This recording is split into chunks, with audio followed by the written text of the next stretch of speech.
ភ្លឺចាំងពន្លឺពណ៌សមនុស្សគ្រប់គ្នាឈរមើលសរសើរថាភូមិយើងហើយមានពន្លឺស្រស់ស្អាតតែអ្នកភូមិចាប់ផ្ដើមសួរអំពូលនេះដំឡៃប៉ុន្មានអ្នកថា5លានម្នាក់ថា8សួរទៅសួរមកកាន់តែច្របូកច្របល់អំពូលភ្លើងនាំរឿងអំពូលភ្លើងនាំរឿងភ្លឺតែមួយដើមតែរឿងមានរាប់ពាន់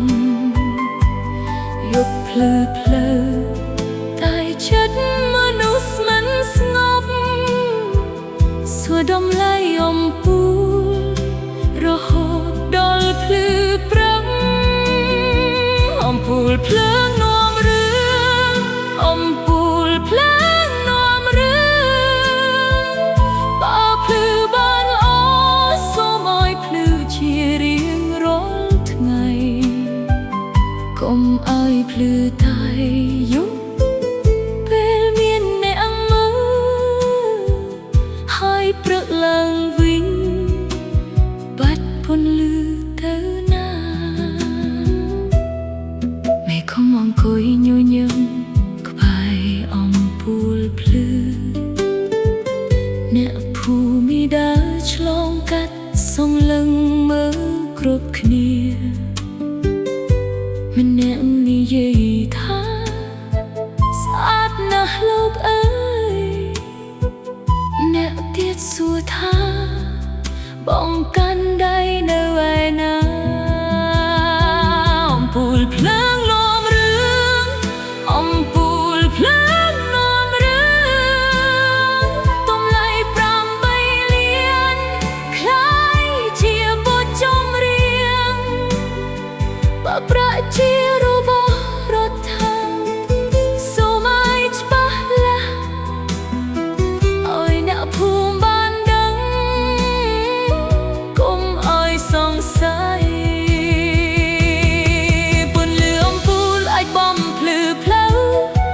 តែភាពស្មោះត្រង់ទើបបំភ្លឺចិត្តបើធ្វើអ្វីលោកកុំខ្លាចអ្នកសួរព្រោះការពិតមិនខ្លាចពន្លឺទេអំពូលភ្លើងនាំរឿងអំពូលភ្លើងនាំរឿងសូមឲ្យពន្លឺនេះភ្លឺដល់ប្រជាជនភ្លឺភ្លឺចិត្តភ្លឺ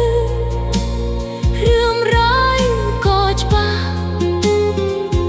អំពូលមួយដើមកុំឲ្យខ្លាយជារឿងធំ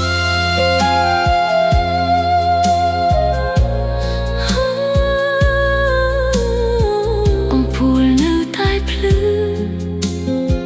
អ្នកភូមិនៅតែសួរ8លានពេលត្រូវអត់